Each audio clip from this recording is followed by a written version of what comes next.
दोस्तों नमस्कार। जातिवाद की वजह से भारतीय समाज जितना खंडित और कमजोर हुआ है उतना किसी और वजह से नहीं। अपने गुलामी और पतन के कारणों की खोज में हम जब निकलते हैं तो अंत में जातिवाद को ही खड़ा पाते हैं।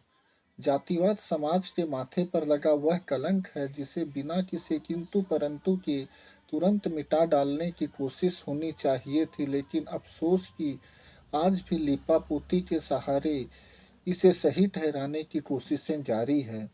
इस कड़ी में सबसे ऊपर नाम आता है राम द्वारा सबरी के दिए झूठे बेर खाने की घटना का, लेकिन जिस प्रसंग को इतना महिमा मंडित कर राम को सामाजिक समरसता का पक्षधर दिखाने की कोशिशें जारी है, इतना प्रोपेगेंडा किया जाता है, वह प्रसंग कितना सही या गलत है, आइए जानने की कोशिश करते हैं।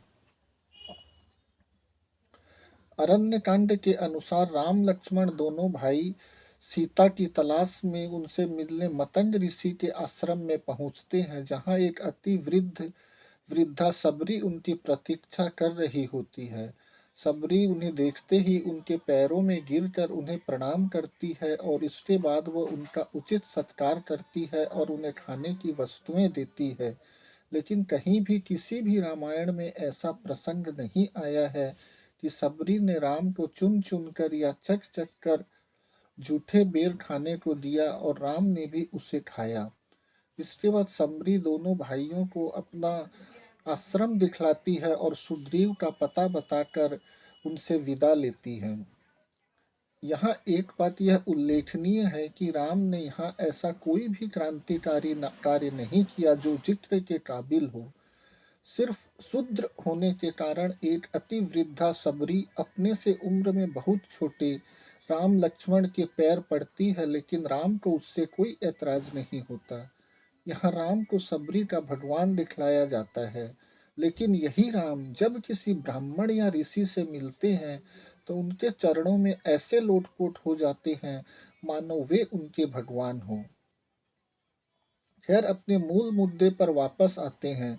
चाहे वाल्मीकि रामायण हो, तुलसीदास की रामचरितमानस हो, अध्यात्म रामायण हो, आनंद रामायण हो, मंजुल रामायण, रंगनाथ रामायण, कृतिवास या कंब रामायण हो, आप जो रामायण पढ़ लीजिए, आपको कहीं भी किसी भी रामायण में राम द्वारा सबरी के दिए जूठे बेर खाने का प्रसंग नहीं मिलेगा।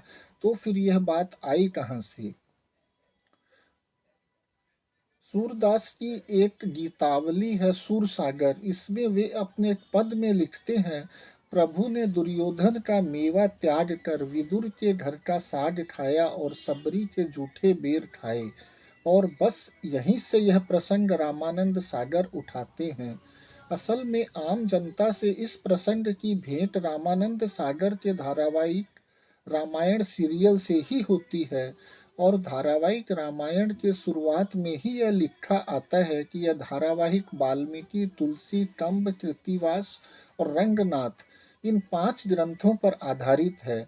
इन पांचों रामायण में कहीं भी जूठे बेर खाने का जिक्र नहीं है। रामानंद सागर आपको हमको बड़े भक्ति भाव से यह गुण भरा सीन दिखलाते हैं जिसे लोग सच मान लेते हैं। ऐसे हजारों झूठ हमारे इन तथाकथित धर्म ग्रंथों की जातिवादी मानसिकता को प्रोटेक्ट करने के लिए फैलाए जाते हैं। इनका लेकिन इन ग्रंथों की लीपापोती करने के बजाय इनका टोटल बहिष्कार करने की आवश्यकता है। तभी हम इनके जहर को समाज में फैलने से रोक सकते हैं। नमस्कार, आप देख रहे हैं हमारा YouTube चैनल अनिल धानुका सच।